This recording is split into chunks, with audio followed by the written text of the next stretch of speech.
Welcome to Coaches Weekly. I'm CJ Sunner here with head volleyball coach Troy Campbell. Welcome back. It's had to have been a fun preseason. You guys are the early risers of Concordia nowadays, it seems like. Everything looked good so far that I've seen. You guys looked good against Lake Forest. There was a lot of freshman mistakes, a lot of just new people and new pieces to the puzzle that just are learning the way you want to do things around here. Yeah, exactly. I think that, not having an upref for that match and not being able to call timeouts and it being a regular type situation to help us have some teaching moments within that really hurt us too. But overall, I think our athleticism shown and our overall potential shown. And at least we have a really great jumping off point for where we want to be this season. Now, how do you feel so far through the preseason? You had a lot of newcomers, as I said, and a lot of those newcomers are really athletic. Yeah. And you have a lot of attackers that just didn't have that grooming experience. They're athletes. And now you've had to teach them how to play volleyball, especially at the collegiate level. Yeah, exactly. And, I can't ultimately teach someone to touch 9-6 or stuff like that over this course of time that we've been here for a week, and them coming in with this ultimate athleticism and now trying to harness that in a directed pattern for us that works within our game plan is extremely important, and that's what we'll be working on through this first month, really, before we hit our conference season. But the promise that they have shown in their playing ability is fantastic. We're really happy with where we're at in that aspect, but the organizational aspect of what we're doing is still going to be really tough. We've got 6 returners, we've got 9 new kids, and that dynamic can be really challenging, especially in such a small time period, but we're really working hard and working it out. So I'm really proud of what they're doing so far in that way. Now we'll talk a little bit individual position-wise. Emily Marcus is back. You kind of moved her more to the defensive specialist in the back row a little bit. Talk about her alongside with some of your newcomers in a back row that was very impressive with how much they can move around. Yeah, Emily did a good job, especially considering her injury. But I think our top performer was Courtney Luciano, who is our incoming freshman. And she played libero for us all day and did a really, really great job in some of the aspects of the game that have failed us in the past couple of years as far as a unconditional hustle. No matter what's going on, she's going to get after the ball. And not start to, I always talk about on the court not making decisions. We're not out there to make decisions. We're going to make those in practice and then just implement them in the game. And she's definitely not out there trying to make a decision on whether or not she's going to get after a ball or whatever. She did a really fantastic job. But in the same breath, you have to say, okay, she wasn't as aggressive as she needed to be in some key situations too, especially behind the service line. So in the fourth game when it was really tight and she got back to serve, it was more about not making a mistake, and we got to break our way through that. But that's just a freshman struggle too. So some of the other people that played back row, as far as Alyssa Sherwitz, who did a fantastic job coming in, needs to open up a little bit more verbally, but she hustled. Colleen Whitman did a fantastic job coming in, got over the jitters a little bit. That's what the scrimmage is about anyway. But once she got out of that in that first game that she got into, she did a fantastic job too. And all our kids in general were great.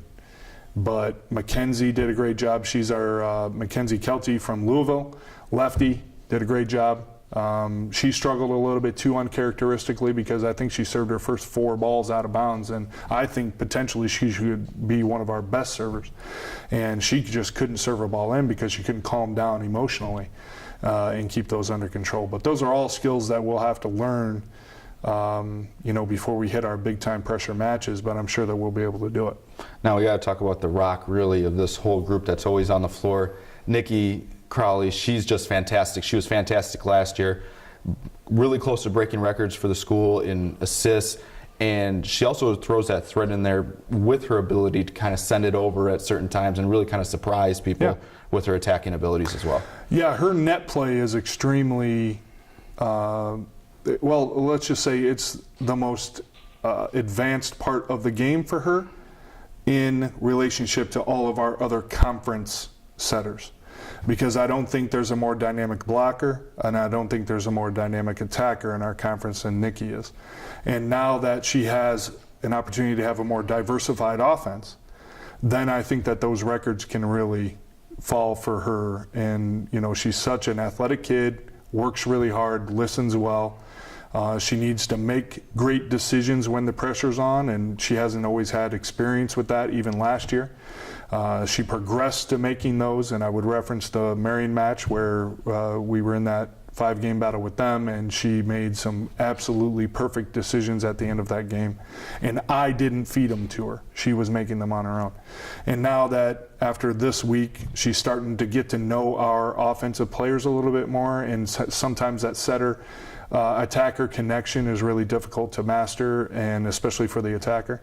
And once our people get used to what she's doing and how she does it, and they're able to adjust a little bit, I think the athleticism of our kids is really going to show through when they're making that connection. So Nikki's a huge part of what is going to be our season this year. Now we'll move to really the attacking side. You have some big swingers, you have some young guns really from all over the country, which is kind of cool to talk about in general. You have Raven Burns, your lone senior on the squad, and she's going to kind of be that anchor that you can lean on for some of these young people to go talk to. Jalen, Callista, you have other arms that really can swing, and they've shown that they have a lot of power, they have a lot of athleticism, and they can really move across the floor. Exactly. You know, Raven is going to be playing middle and outside for us, and, you know, she's been with our program for the last 2 years, and I think she's looking forward to having a more dynamic team and some more support around her. And she's done a really great job of working hard this summer and trying to be able to compete with the kids that we were bringing in. She did great vertical-wise in the whole deal, and, you know, her play this past weekend needed to open up a little bit. She was a little passive when she should have been aggressive too, but she's going to get that back. But the rest of the attackers, you know, Arandia and Callista, Jalen, being probably our top attacker now, are just dynamic kids they're like an untamed horse, you know. They're thoroughbreds, but it's untamed, and we got to make sure that they're making the right choices and that they're not forcing errors to try to make some big play. And, you know, once we get that under control and we get the mental aspect of the game mastered, then that's when their physical prowess will really show through for them too. So I think they've come in working really hard and trying to be a positive part of the team and all of that. And like I said, it's such a difficult situation to only have had a week and 4 days to be with this team thus far. So the big time positive is everybody on the team is working really hard, and that is what will ultimately get us where we need to be. So at least we have that straight. But all the other stuff will come with time. It's all about experience with us. So when we go up this weekend to Illinois College, hopefully we can get some of that. Well, now we look towards your coaching staff. A few changes this year. New graduate assistant Lauren, a couple other assistants that are going to be helping you out this year. It's a lot bigger staff than you're used to, and they're going to work as hard as the players do for you too. Yeah, no doubt. You know, Lauren, my new GA, she's a former player of mine, and you know, she played for me when she was 12 and 13, and you know, we have had a relationship ever since then, and she's such a positive person, and she's been such a positive influence on our team thus far. And you know, I'm not sure I would have gotten through this last week with all the adversity that we have had without her here. Obviously, I probably would have gotten through it, just not as mentally healthy as I am now. But you know, the rest of our staff, Jackie Bartnicki is back. She's going to be helping us out. Then we have a student assistant, Jessica, and we have Becky Nelson, who also is going to be helping us out with kind of our spiritual leadership. So all of those aspects are extremely important to us, and they're going to be an extremely important part of what we do organizationally and all of that. So having their support has been thus far really, really great. Now we look towards kind of the expectations this year. You guys are picked outside of the top 6, which qualify for the conference tournament. Ultimately, that's your goal, you want to continue to build a program. First is making the conference tournament, and that becomes consistently conference championships, then you talk NCAAs. What are your kind of expectations and kind of feel where you guys should be, and what you think you guys can do this year? You know, what we've talked about is all of our goals, and obviously I have the goal every single year because I don't know how to set different goals of conference tournament, conference championship in the tournament, going to the NCAA tournament and winning a national championship. That's the only thing that we're working towards volleyball-wise here. Obviously, all of the other things are extremely important to us too, you know, academics, our social aspect of our university and our team. But our first domino is to get into the postseason. And we were extremely close last year. You know, within a match or two of getting in that top 6, we were 8th. The year before, we were 10th.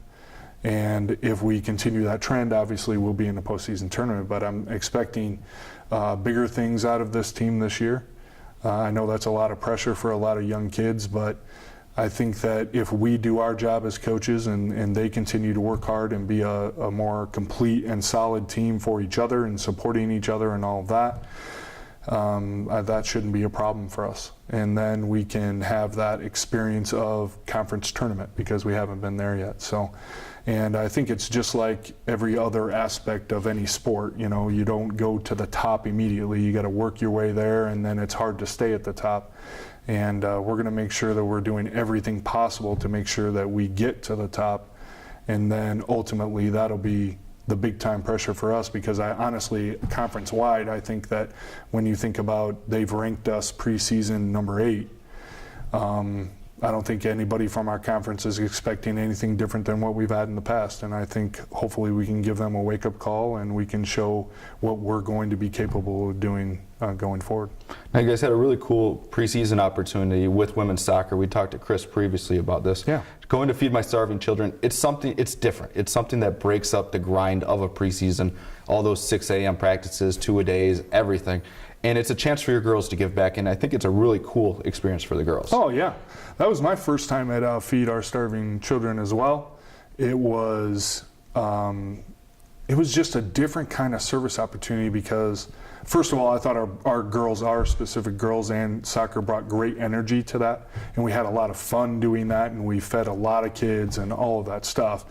But it was such a different atmosphere when you were, you know, everybody was singing and everybody was, you know, interacting with one another. Everybody wasn't just doing their work in the service.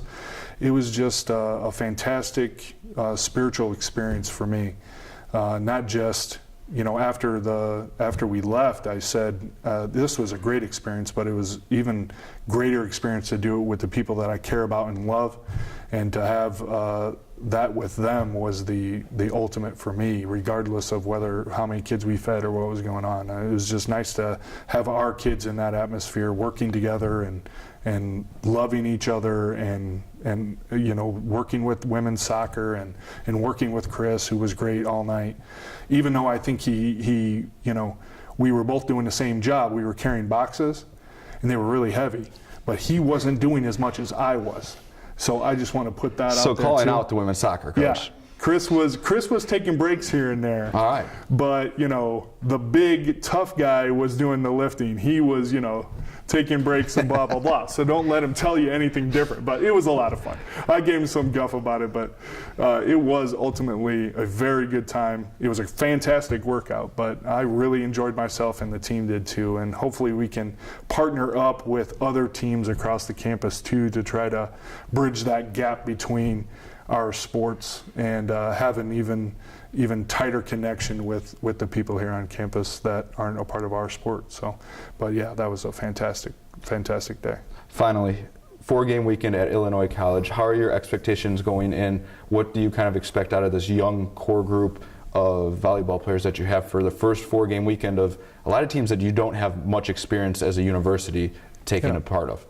You know, I think we're going to approach it in much the same way that we approached our scrimmages, really philosophically. We want to win every single game that we're playing, and we're going to do everything that we can to make sure that we do that. But it is still the learning period, and it's going to be a lot about those teaching moments and making sure that we're making the right decisions out there. But they don't know what those decisions are because we haven't been presented with those situations yet. So to be able to be pushed out there against another team and both of us wanting just like against Lake Forest. Lake Forest played with a lot of heart and did a great job, and I thought that we were able to match a lot of that. But that's what we're looking to do this weekend too, is just come in, play our best that we're capable of playing, play with our heart, play for each other, and then make those little adjustments that we got to make every single game. Because, you know, it doesn't matter what we do when we're in practice. It's when we get into those matches and the pressure is on, then we will see exactly what we've been trained to do and what decisions we're going to be making out there. So I'm really anxious to see what we have to work on and what we have to do, but we've got a good month to make sure we do that, but we're definitely going in to win every single match, and I think that we're going to be capable of doing that. Well, we look forward to it. Thanks for your time, Coach. No problem. Cougars, they head to Illinois College for a 4-game weekend on Saturday and Sunday. You'll be able to find the links and coverage at cucougars.com. For head coach Troy Campbell, I'm CJ Sellner. Thank you for watching Coaches Weekly.